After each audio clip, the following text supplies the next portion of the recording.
नमस्कार भाइयों, विश्व ऑनलाइन फोरम सेंटर में आपका स्वागत है। आज हम बताएंगे आज के शिक्षा समाचारों के बारे में।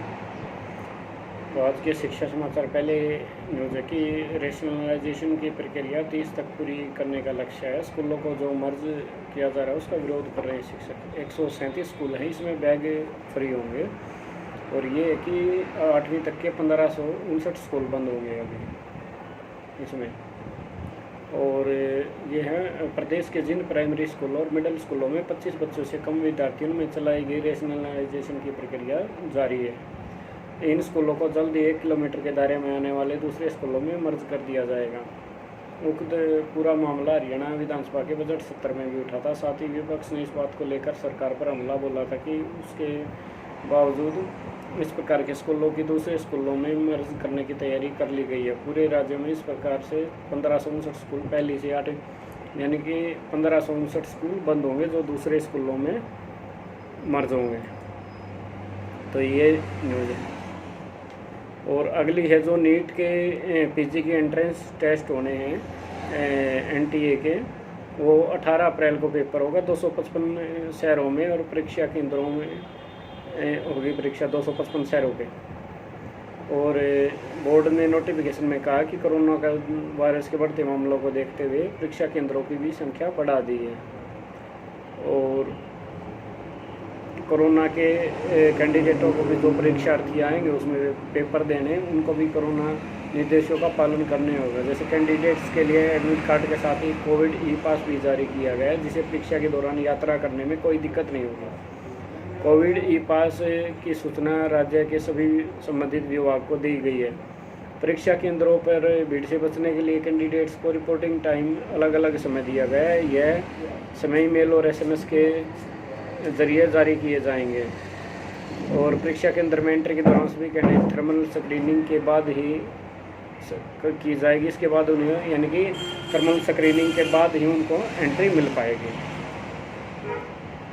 और अगली न्यूज़ है कि कोरोना के चलते केवीएस ने स्नातक की प्रायोगिक परीक्षाएं, यही है कोरोना वायरस की बढ़ती हुई स्थिति को देखकर केवीएस ने जो पेपर होने थे, केंद्रीय विद्यालय संगठन ने 10वीं और 12वीं के उनके जो प्रैक्टिकल पेपर होने थे वो टाल दिए गए हैं। और इसके साथ ही 10वीं और 12वीं की बची प्री बोर्ड परीक्षाएं भी अब ऑनलाइन कराने के निर्देश दिए। यानी कि जो प्रैक्टिकल थे वो तो कैंसिल हो ही गए हैं, और जो पेपर हैं प्री बोर्ड एग्ज़ाम वो ऑनलाइन होंगे। और अब तक 10वीं और 12वीं को छोड़कर सभी कक्षाएं ऑनलाइन चलती थी, जबकि बोर्ड परीक्षा को देखते हुए 10वीं और 12वीं के छात्रों को स्कूल बुलाया जा रहा है। लेकिन कोरोना के बढ़ते मामलों को देखते हुए उन्हें भी अब स्कूल नहीं बुलाने का फैसला लिया गया। शिक्षकों को भी सिर्फ ज़रूरी कार्य से स्कूल बुलाने का सुझाव दिया गया। तो ये है भाई। और अगली न्यूज़ है कि शिक्षा मंत्री से मिला अतिथि अध्यापकों का प्रतिनिधिमंडल। जगाधरी में मिला है, जो हमारे हरियाणा के शिक्षा मंत्री जी कंवरपाल गुर्जर को ज्ञापन दिया है, जो अतिथि गेस्ट टीचर हैं, कि उन्होंने कहा कि 15 साल हमें कार्य करते हो गए, सरकार को अब अतिथि अध्यापकों को स्थायी कर देना चाहिए। तो इस बारे में तथा इसके अलावा एक्स ग्रेसिया के साथ मृत्यु उपरांत 20 लाख की राशि भी परिवार को दी जानी चाहिए। और अगली न्यूज़ है कि शिक्षकों को 58 साल में सेवानिवृत्त करना अवैध, कि निजी स्कूलों में शिक्षकों को 58 साल की उम्र में सेवानिवृत्त करने को दिल्ली स्कूल ट्रिब्यूनल ने गैर कानूनी बताया। साथ ही उन्होंने कहा कि 68 साल की उम्र में तक नौकरी करने का अधिकार है। ये एक शिक्षिका टीचर है, उसमें इस गाबा की याचिका पर ट्रिब्यूनल ने टिप्पणी। साथ ही 27 मई 2019 को शिक्षिका को 58 साल की उम्र में सेवानिवृत्त करने के लिए पारित आदेश को रद्द कर दिया गया। और ट्रिब्यूनल ने 88 ने दिलबाग सिंह पुनिया ने स्कूल प्रबंधन को 4 हफ्ते में शिक्षिका को बहाल करने में पूरा वेतन भत्ते देने का आदेश दिया। और प्रबंधन है, जो स्कूल प्रबंधन है, उस पर 35,000 रुपये का जुर्माना भी लगाया है। ट्रिब्यूनल ने यह भी कहा कि स्कूल के प्राचार्य को शिक्षक को नौकरी से हटाने का कोई अधिकार नहीं है। अगली न्यूज़ है कि पेंशन क्षेत्र में भी एफडीआई की सीमा हो सकती है 74%। मानसून सत्र में तो सरकार ने जो पेंशन है उसमें भी एफडीआई की बढ़ोतरी कर रही है। उसमें सूत्रों से खबर है कि 74% 49% से बढ़ाकर 74% किया जा सकता है। और संसद पिछले कानूनी संसद को पिछले महीने ही संशोधन के लिए मंजूरी दे दी गई है। बीमा अधिनियम 1938 में अंतिम बार 2015 में संशोधन कर FDI की सीमा को 49% यानी कि विदेशी निवेश को तो अब 74% हो जाएगा। और अगली न्यूज़ है कि स्कूल बंद करने के विरोध में खड़ा हुआ प्राइवेट स्कूल संघ। यही है कि हरियाणा की भाजपा और जो JJP की सरकार हो तमाम मुद्दों की तरह कोरोना से विरोधाभास से गिरी दिखाई देती है। मुख्यमंत्री मनोहर लाल ने एक दिन पहले शनिवार को फरीदाबाद में कहा था कि लॉकडाउन कोरोना की समस्या का समाधान नहीं है, इससे अर्थव्यवस्था की हानि होती है। उन्होंने कहा कि इसके बजाय मास्क, सामूहिक दूरी और हाथों को सैनिटाइज करना बीमारी से बचाव के उपाय हैं। मुख्यमंत्री के इस रूप के विपरीत राज्य सरकार प्रदेश में स्कूल बंद करने का फैसला कर चुकी है। इस फैसले के विरोध में हरियाणा प्राइवेट स्कूल संघ सरकार के स्कूल को बंद करने के फैसले विरोध में खड़ा है। दूसरी तरफ हरियाणा के गृह मंत्री न्यूलीज ने कहा कि प्रदेश में नाइट कर्फ्यू लागू करने का फैसला मुख्यमंत्री से सलाह करके किया जाए। तो वही है कि वर्तमान में किसान आंदोलन चल रहा है, चुनावी रैलियाँ और यहाँ टोल खुले हैं, शराब ठेके खुले हैं, बाजार व मॉल खुले हैं। तो फिर मतलब मेन यही है कि केवल स्कूलों को बंद ही क्यों कराया जा रहा है। बात उनकी भी ठीक है कि सब जगह जब किसान आंदोलन चल रहा है, बंगाल में चुनाव है तो रैलियाँ हो रही हैं और क्या वहाँ कोरोना नहीं है। तो इसी मामले से रिलेटेड ये स्कूल पर जो प्राइवेट स्कूल एसोसिएशन है ये विरोध में खड़ी हुई है। अगली न्यूज़ है कि CBSE बोर्ड परीक्षा रद्द की जाए, प्रियंका वाड्रा ने कहा है। उन्होंने जो हमारे इंडिया के एजुकेशन मिनिस्टर हैं श्री रमेश पोखरियाल निशंक को पत्र लिखा है और राहुल जो कांग्रेस लीडर हैं राहुल गांधी जी, उन्होंने भी पुनर्विचार की मांग की है, कि बढ़ते कोरोना का देखते हुए अभी पेपर कैंसिल पोस्टपोन किए जाएं। और अगली न्यूज़ है कि ग्रुप डी की जो जिंदगी भर्ती थी उसकी फर्जी इलेक्शन सूची अदालत परिसर में चिपकाई कि चस्पा चिपका दी। जो कोर्ट की वैकेंसी निकली हुई थी जिनमें उनकी फर्जी लिस्ट लगा दी गई। इस मामले में अदालत परिसर की दीवार पर डी ग्रुप की फर्जी सिलेक्शन सूची को चस्पा सिविल लाइन थाना पुलिस ने अदालत अधीक्षक की शिकायत पर अज्ञात लोगों के खिलाफ धोखाधड़ी, फर्जीवाड़े का सहारा लेने सहित विभिन्न धाराओं के तहत मामला दर्ज किया गया है। यहाँ तक कि 8 अप्रैल को सिलेक्ट हुए 4 कर्मचारियों को ज्वाइनिंग भी दी। इसके बावजूद 10 अप्रैल देर शाम को किसी व्यक्ति ने सिलेक्शन की फर्जी यानी कि 8 अप्रैल को उनकी ज्वाइनिंग हो चुकी थी, इसके बावजूद भी 10 अप्रैल को उनकी फर्जी लिस्ट चिपका दी गई। तो उनके खिलाफ धोखाधड़ी वगैरह और मामले दर्ज किए गए। और आगे ये है पेपर PGT TGT परीक्षाओं के लिए हो जाए तैयार। तो PGT TGT एग्ज़ाम होने हैं तो उनके लिए अभी इसे तैयारी शुरू कर दें। अगली न्यूज़ है कि प्रदेश की ITI में बंद होंगे, वर्षे पुराने कोर्स बंद होंगे। ITI है और नया पाठ्यक्रम जो नया सिलेबस है वो बनेगा। कई कोर्सों की ख़त्म हुई मांग, इंस्ट्रक्शन निदेशालय को भेजेंगे सिफारिशें। तो ये कि ITI में चल रहे कोर्सों की डिमांड कम होने के कारण बच्चों ने दाखिला लेना ही बंद कर दिया गया। पुराने कोर्स और प्रशिक्षण की पद्धति पुरानी होने के कारण युवाओं का ITI के प्रति रुझान कम होता जा रहा है। ITI को आधुनिक बनाने के लिए सरकार अब ITI में औद्योगिक मांग तथा वर्तमान परिवेश को आधार बनाने के लिए नए कोर्स शुरू करेगी।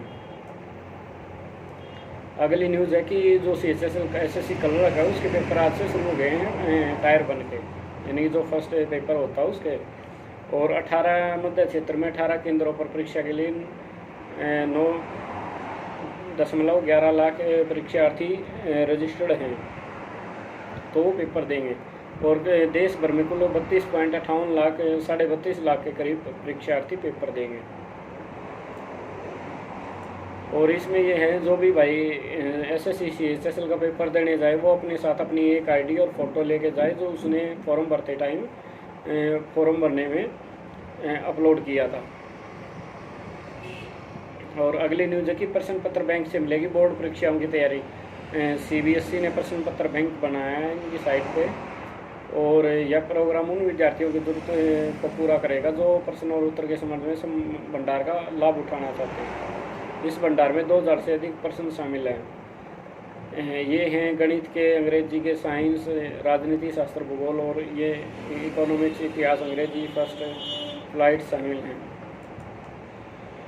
और अगली न्यूज़ है कि एक IIT बॉम्बे ने रिपोर्ट दी है कि SBI ने जो खाते खुले थे उनमें से गलत तरह से शुल्क वसूला है।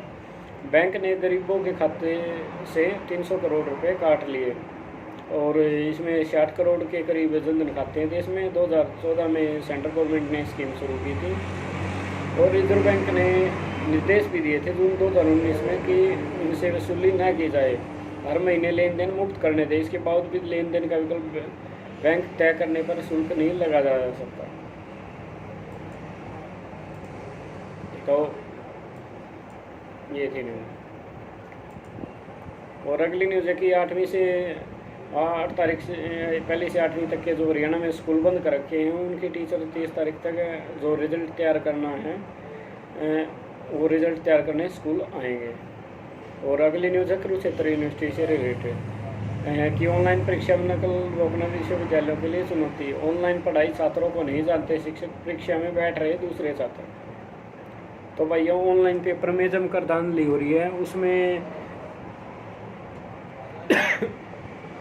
उसी के बारे में न्यूज़ है कि ऑफलाइन में तो FIR दर्ज होती है लेकिन ऑनलाइन में नहीं होती। ये बता दें कि परीक्षा में पकड़े जाने पर FIR दर्ज कराई जाती है ऑफलाइन परीक्षा। KU प्रवक्ता ने दीपक राय पोपर ने बताया कि ऑनलाइन एक की जगह दूसरे से पेपर देने का FIR का प्रावधान गाइडलाइन में अभी नहीं है। प्रावधान के अनुसार ही कार्रवाई की जाती है।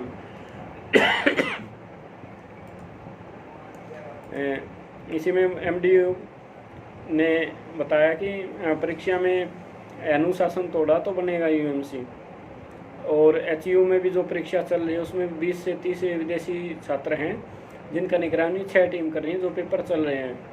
और गूगल मीट से निगरानी रख रहे हैं, लेकिन कई बच्चे बहाना बनाकर कॉल को काट देते हैं, जैसे कि उनका फ़ोन आ गया या हमारा पास मोबाइल में डाटा नहीं है तो 3 घंटे तक ऑनलाइन वीडियो कॉल में डाटा ख़त्म होने का बहाना बना देते हैं और आधा घंटा से उसमें भी बच्चे लिखते रहते हैं। इसमें 1 से 1.5 घंटे बाद पेपर मेल करते हैं। तो ये सब चुनौतियाँ हैं, इनसे निपटने की प्रशासन व्यवस्था कर रहा है। और अगली न्यूज़ है कि 8वीं तक के जो स्कूल बंद करने के खिलाफ हरियाणा प्राइवेट स्कूल संघ ने बैठक की कि निजी संचालकों ने कहा है कि सैलरी व लोन समेत अन्य खर्चों की व्यवस्था करे सरकार। अगर वो स्कूलों को बंद रखती हैं तो उनके खर्चों को सरकार सहन करे। सहन नहीं करेगी तो हम स्कूल बंद नहीं करेंगे। प्राइवेट एसोसिएशन ने चेतावनी दी है।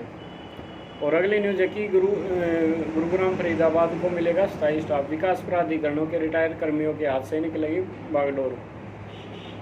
कि गुरुग्राम और फरीदाबाद महानगरों में विकास कार्य की बागडोर अब रिटायर्ड कर्मचारियों के हाथों में नहीं रहेगी। दोनों शहरों में विकास का खाका सरकार के स्थायी कर्मचारी खींचेंगे। सरकार दोनों जिलों के महानगर विकास प्राधिकरणों में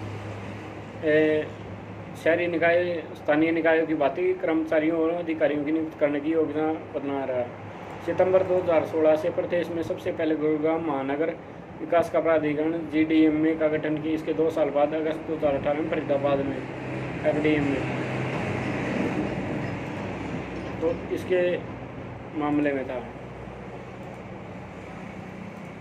तो ये थी भैया आज के शिक्षा समाचार। ऐसी ही जानकारी भरी वीडियो पाने के लिए हमारे चैनल को ज़्यादा से ज़्यादा सब्सक्राइब करें, वीडियो को लाइक करें तथा शेयर करें। धन्यवाद।